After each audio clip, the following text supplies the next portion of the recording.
ati najyaga njya kwisabira interview ahantu runaka mukabishyura ngo bange nibankoresha interview nibankoresha ikiganiro we wagiye wishyura ahantu henshi kandi ibyo ngibyo urabihamya we mu kiganiro wakoze ati no Pasi akomeza avuga ati urabihamya kuko wikoreye ikiganiro uravuga ngo nguranenga ngo abantu ngo bamu kuko no yagora ko ikiganiro ariko kunenga abantu ngo bose ngo bahaye ngo ikiganiro ngo Pasi ariko bagutumye wowe ati ngewe ni nandi kintu mvugana ngo nawe ati ntago ndi ku rwego rwo kuba nagusubiza aka kantu nakagezeho banza gutinya mu gake ati ntago ndi ku rwego rwawe ati ndi kugutuma kuri boss wawe niva ngushimiye kuri kudukurikira none imihanda yanyereka bisi imihanda ibintu biri kubera mu biratangaje yago no bita ODA Pasi ibintu byabo bifashe indi ntera kabisa ibintu byabo bihindutse ibindi bintu bidasanzwe kabisa ubundi ikibazo cy'aba bantu bombi ukuntu cyatangiye ni ibintu bitangiye mu minsi ishize situation yabo ikomeje kugenda igarukaho cyane kandi ikomeje kugenda izamukundi kuri kwinshi cyane kugutangaje ibintu byatangiye gute sasa ibintu byatangiye ubwo ODA Pasi yagiye yakorana ikiganiro n'umunyamakuru wa televiziyo y'u Rwanda bamaze gukorana ikiganiro Pasi avugamo ibindi bintu byinshi avugamo ikibazo afitanye n'umugabo we bikiriki wamuteye inda kamwihakane yavuzemo ibibazo yagiranye n'umugabo we bikiriki akamwihakana yamara kumwihakana akajyanga kumufasha byose hakabashize imyaka myinshi cyane atarigeze aza hano hanze ngaturike yirekura bivuge yagendaga agaragaza avuga ibibazo nyine yahuye nabyo nk'umunyarwandakazi abagerageje kuba bamusaba bwombo n'iki benshi cyane turaje kutubigarukeho nabyo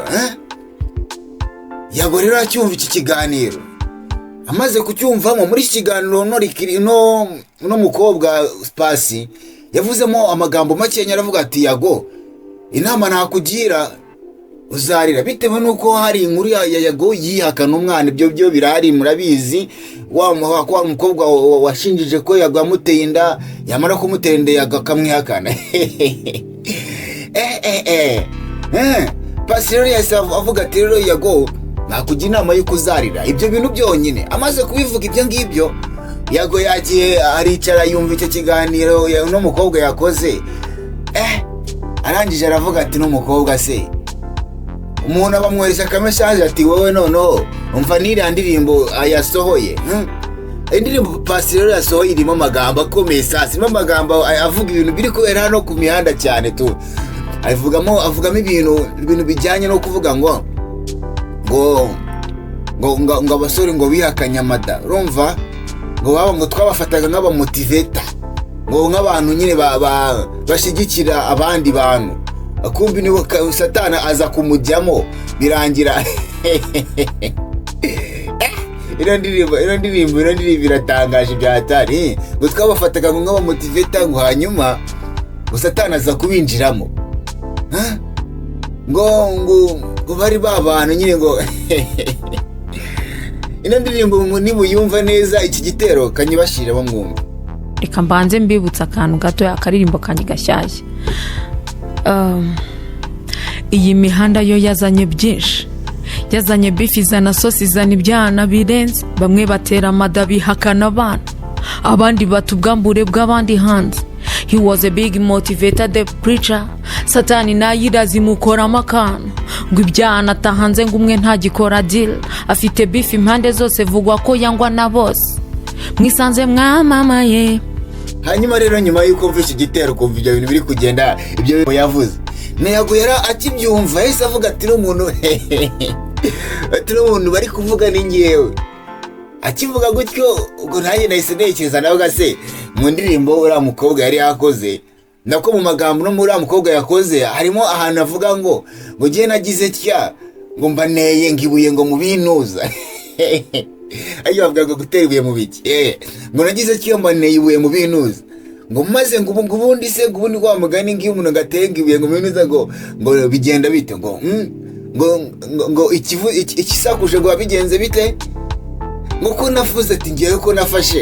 nafashe ikirego cyanye n'umugabo wanjye uri kuza wicengezamo ko natigeze nkuvuga ati nivugiye ibintu bihari biri kuba ni ibintu byanyabyo ngo bihakanye amada none se si wihakanye ndase ati biki navuze kidahari kitari uriyo rero Yago muramuzi ko nimereye ubundi we atera n'ibibombe ku muntu utamwatatse sibyo akagenda avuga ati wowe Kevin Kade Bruce Mel bandi bose akagenda abavugaho utuntu ntago Yago yabura ibintu nsaza rero twari twiteze twese kuvuga ati se nimba uno mukobwa aririmbye indirimbo iri kugenda bino bintu biri kugaruka imihanda na noneho sasa akanaba yagiye no ku kiganiro akavugamo akagambo konyine urumva yaririmbye indirimbo y'ibintu biri kubera imihanda kandi mu kubivuga hagombaga kugarukamo umuntu bita Yago hanyuma se hagombaga kugarukamo ibintu umuntu witwa Yago ni vibe kamwutse kora subscribe ni mutayikora kandi niba warayikoze umuntu w'agaciro ni mutarakora subscribe kuri ni vibe amakuru yakura kuri yahera uyakure kabisa reka twikomereze rero sasa niyo ndirimbo tumaze kubona iyo ndirimbo tunabona kiriya kiganiro turavuga ati okay none ubu ngubu ikikurikiye tugiye kureba ibintu bizaza tugiye kureba none Yagara bifata gute kuko umukobwa yaraje rimba ibintu biriho amaze kurimba ibintu biriho turabizi ibintu biriho cyane birimo Yago bivuze ngo bumuvuze arangije no mu kiganiro yagiranye n'umunyamakuru nabwo ashyiramo ako kantu ko kuvuga ngo uzarira bitewe nuko nyine wihakanye umwana aramutse abaye ari uwawe warira kameme ibintu bikomeje kugenda hano bihindura isura kabisa bari bikomeje kugenda biba ibindi rero Yago yahise nawe sasa zamura bya bibombe bye sasa urabizi ahita kunaga ikintu cy'ibomba kunaga Yago yavuze ati wa mukobwa we numenyere ati mfite amafoto yawe hanze wambe buza mfite amavideo yawe uwo ujya mu bapfumu mushinze ibintu byinshi by'ukuntu ngo yajya afite amakuru ukuntu ajyaga mu bapfumu avuga ibintu byinshi afite abahanga abantu bajyanaga amubwira ko amufite amavideo n'ibindi bintu byinshi cyane kabisa ati wowe naragufashije ndakwespira ari na voice note yagafite y'uyu mukobwa ari kumubwira ati ngewe uranyespira rwose Yago uri umuntu w'ingenzi mu buzima bwanjye hari ibintu byinshi wagiye umfasha abivuga Yago nyine abishyira hanze uko ikiza cya Yago ni wa muntu nyine utapfa kwibura utuntu tw'utuzibiti ku ruhande abashyize ako kantu hanze bati ngewe naragufashije n'iki tumva hano ko abantu ari inashima ikintu ariko cyo kuvuga ngo waramfashije ODA PACCY yakigeze avuga ko we ibyo bintu ntago bihakana kameme ibyo bintu ntago bihakana ahubwo we akomeza avuga ati ngewe sinigeze nkuvuga wa mugabo sinigeze nkuvuga naraje nirimbira ibintu bihari nk'uko hari n'undi muntu wari bunanga akabiririmba ariko sinzi impamvu ahubwo we byakubabaje wese ubyishyiramo hano sasa Yago ava ku kirego cye cyo kunyine cyo kubwira nabi no mukobwa agenda amukritikaho ahita avuga ati ahubwo we wa mukobwa we kuki utishima kuki utumva urajya kwivugira umugabo wawe mukure mu kanwa kawe urajya kuvuga rikiriki mukure mu kanwa kawe ati aramutse akujyanye mu rukiko ndabizi warira yaragufashije urabizi umwana aramuzi ibiki byose ni gute ati tukuzaniye ibimenyetso we wa mukobwa wakicuza we ibintu byose tubishyize hanze ati ko abakobwa b'ubu ngubu mudashima ati nimba umugabo akazi kose yakoze ibikorwa byose yagukoreye ariko Yago aba afite n'amakuru Yago ziko yinjira mu buzima bw'abantu ati ibikorwa byose yagukoreye ariko ukaba utari gushima uri kumujyana kumusebya hano ku mbuga nkoranyambaga ikiriki wamushyize hasi mushyire hasi uramuzana mu bintu byawe mushyire hasi ibi rero biba bitumye ODA PACCY noneho isukari izamuka nawe akantu k'akashinya kaba karaje imihanda iba yakomeje kugorana abantu nk'abantu imihanda iba bagiye ihindukamo ODA Paccy bamurakaje baravuze ati njyewe uriya mugabo ibintu mvuga nibyo. Umugabo nta kintu amaze nawe yabaye nka zanuza wa mukobwa yaririmbye yabaye nka abagabo bose ariko gwaje aravuga ngo abagabo bose ni imbwa buriya bintu murabyibuka.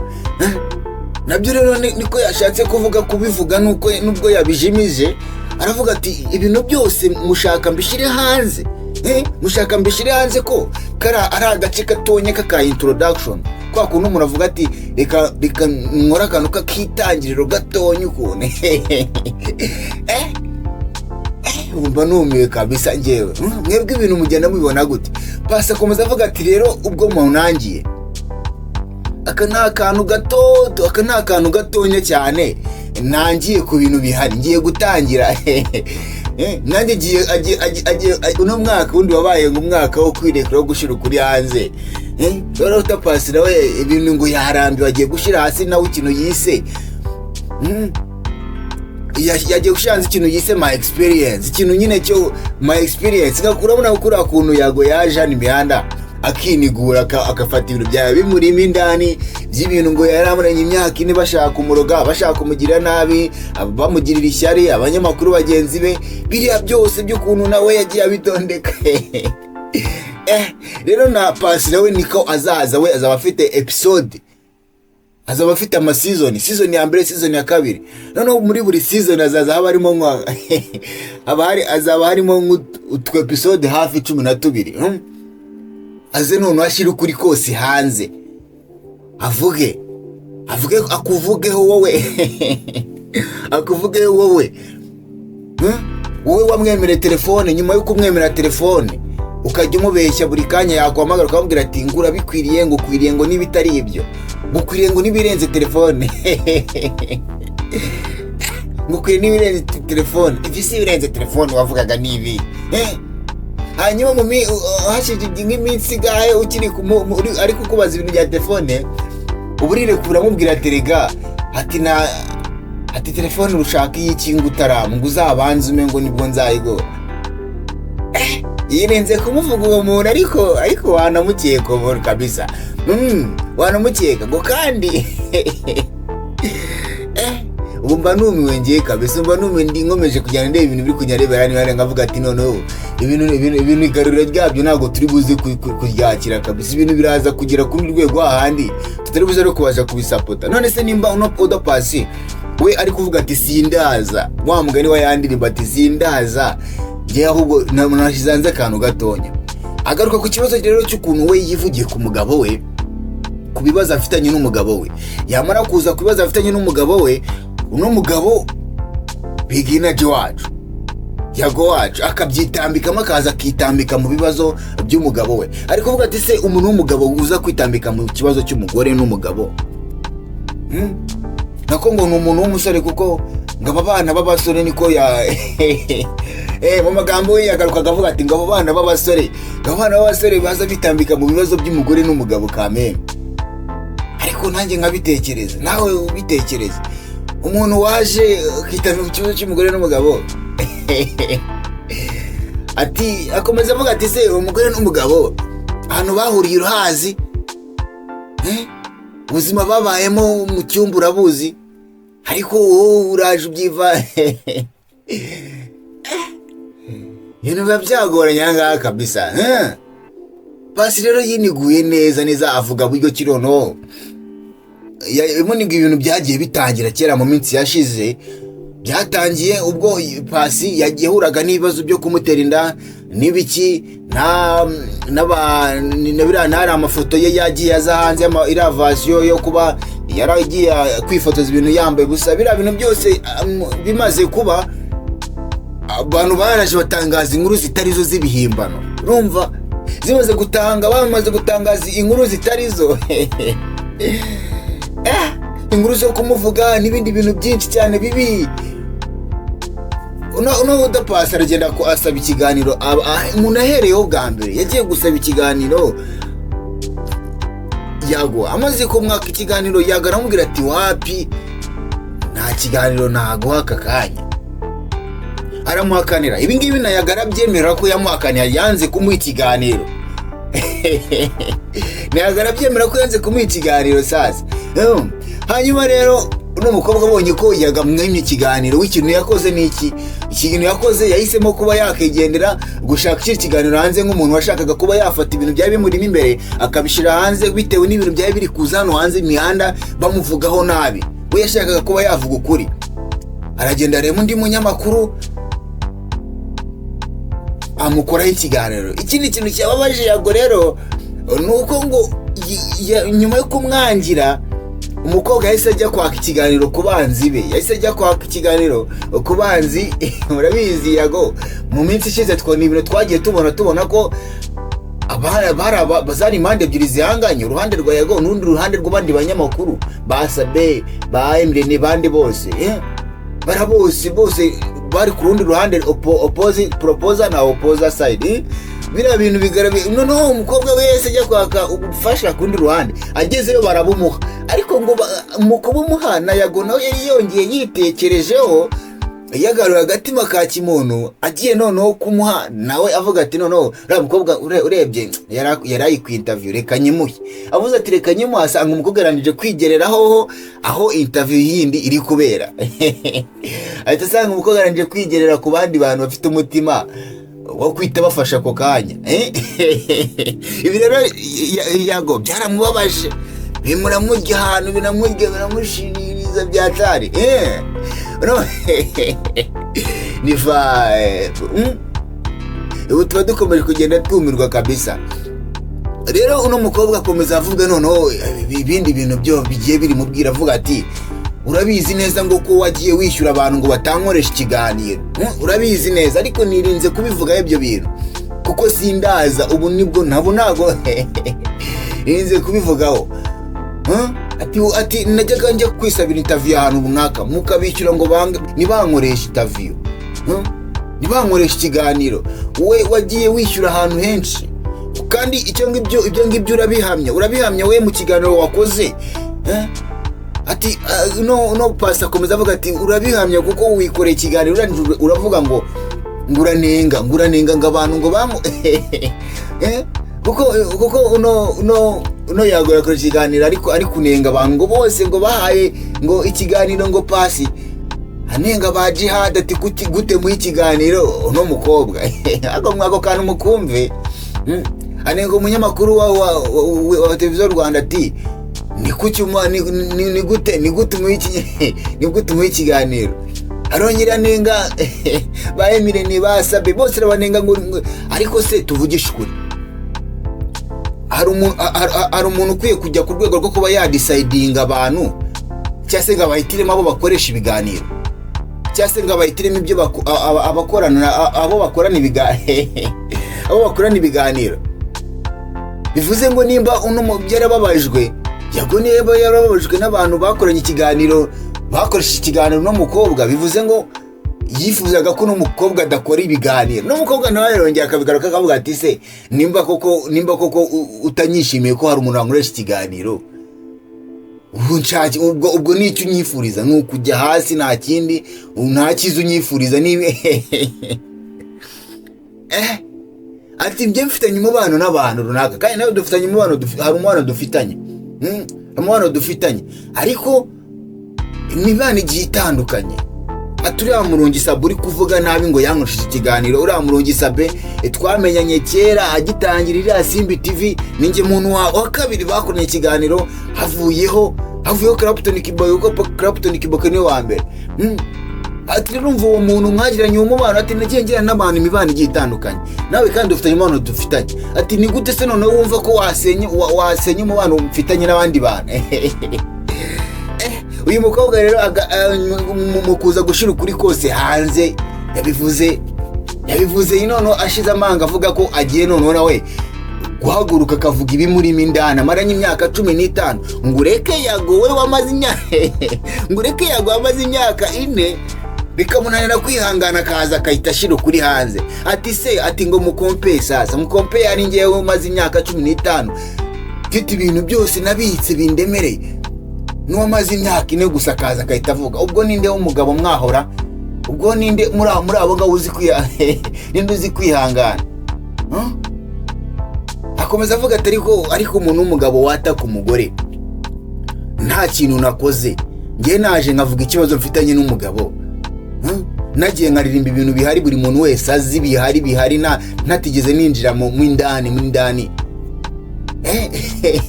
ati ariko bagutumye wowe, ati ngewe ubundi nta n'ikintu mvugana ngo nawe, ati ntabwo ndi ku rwego rwo kuba nagusubiza.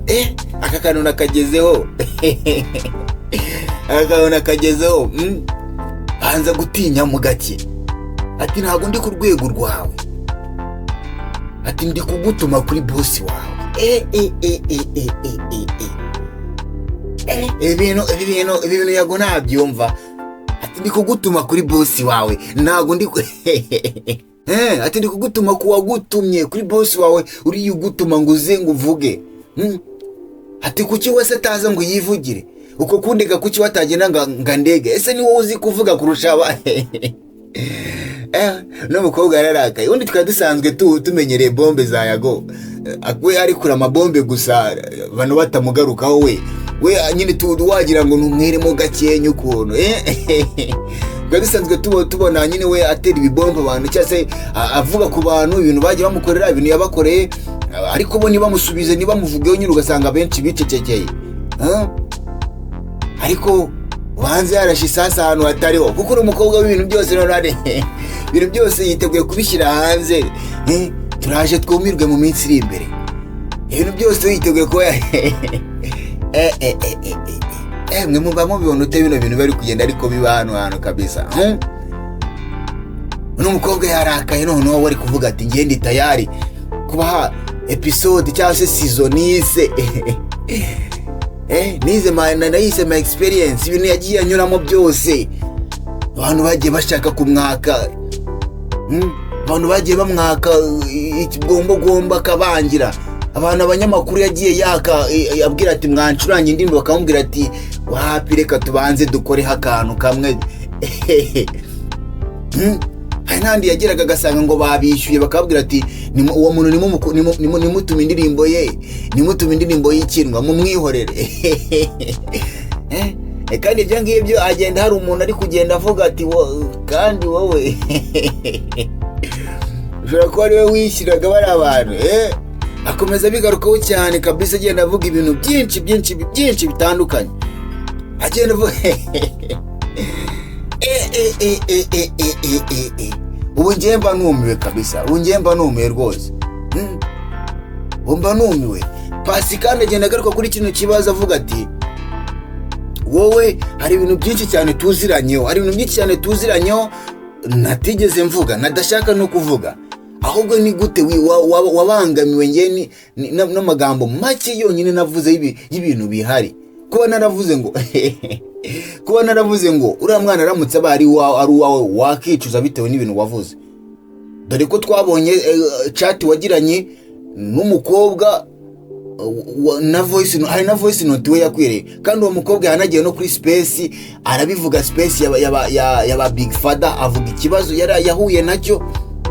avuga n'uburyo ki ashaka ko we nawe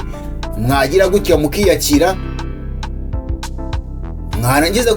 mukiyakira. N'umukobwa uko kuri kose yaragutanze ati waretse tugakoresha DNA tukareba, wazaretse tukajya kureba koko nimba koko uno mwana yaba ino yaba ari yawe cyangwa se uno mwana yaba ari uwawe. Twasanga atari byo tukabona kuvuga gutyo. Ati biriya bintu byose byo kuvuga ati ngewe wihakanye umwana, biriya bintu ngewe nabivuze kuko ni ibintu bihari, navuze ibintu bihari byabaye, sinigeze nkuvugaho. Navuze ati iriya n'indirimbo navuze, nari amagambo navuganye n'umunyamakuru, atase uko ari abantu benshi navuze ko navuze ku mubonsa, umubonsa naba ari uvuga akaba ari uvuga ati ariko impamvu yaga ari we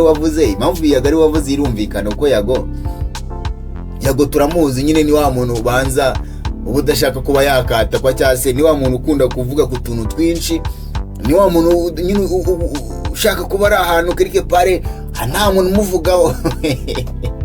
Ni wa muntu ukunda kuba ushaka kuba nta muntu umuvugaho, ari ahantu ku ruhande kabisa. Ibi ngibi rero PACCY abigeraho ntago avuga rumwe nawe, abigeraho abigeraho akavuga ati no akavuga ati ibingibi ntabwo ari byo kabisa. Nawe uri umuntu ugomba kuvugwa, ibintu iyo bije biravugwa, iyo ushyize hanze uravugwa. Ati ayo mafoto yanjye, ayo mavideo yanjye uzayashyire hanze. Ati uzajya gushira ifoto hanze se ngo nifotoje ngo mfite ikomase ngera mwarabivuze. Uzajya kuvuga se ngo uzajya kuvuga se ngo baneye inda ngo kugira ngo nkore umuziki se.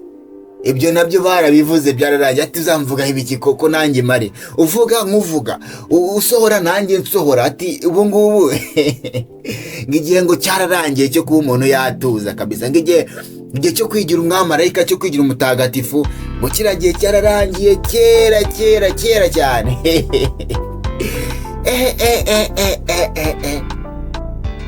Amakuru akomeje kugenda abera ahangaha nayo ni hatari kabisa. Ibintu biba bikomeje kugenda biba ni hatari. Mu gihe rero ngo biri guteganwa ko Rikiriki ashobora kuba yazajyana ikirego, usibye ko bitaranemezwa neza nimba Rikiriki koko ari afite ubushobozi bwo cyangwa se ari ku rwego rwo kuba yavuga ati reka ndege. Ati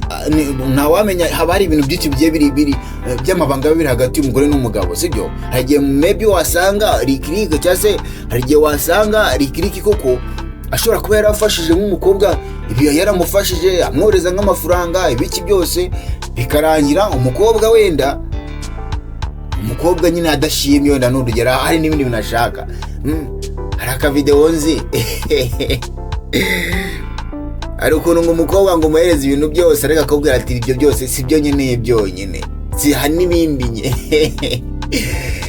ngo hari n'ibindi nkeneye. Ariko rero ushobora gusanga Rikiriki wenda yarakoze nk'ibintu runaka by'inshingano wakumva ko bihagije, ariko umukobwa akajya avuga ati ibi ntabwo bihagije, kandi ngo umukobwa wariteguye, nimba muzajya mu rukiko muzagiye kuko ngenda tayari kuba narekura icyo bise noneho ama episode niteguye kuba narekura kuko ngo igihe cyo guceceka cyararangiye. Nguko rero nguko ibintu byari bimeze kuri iyi mihanda. Reka twitege ibigiye kuba mu minsi iri imbere. Reka twitegure ibigiye kutuzira. Wakoze kubana natwe. Ciao uri umuntu w'ingenzi kabisa.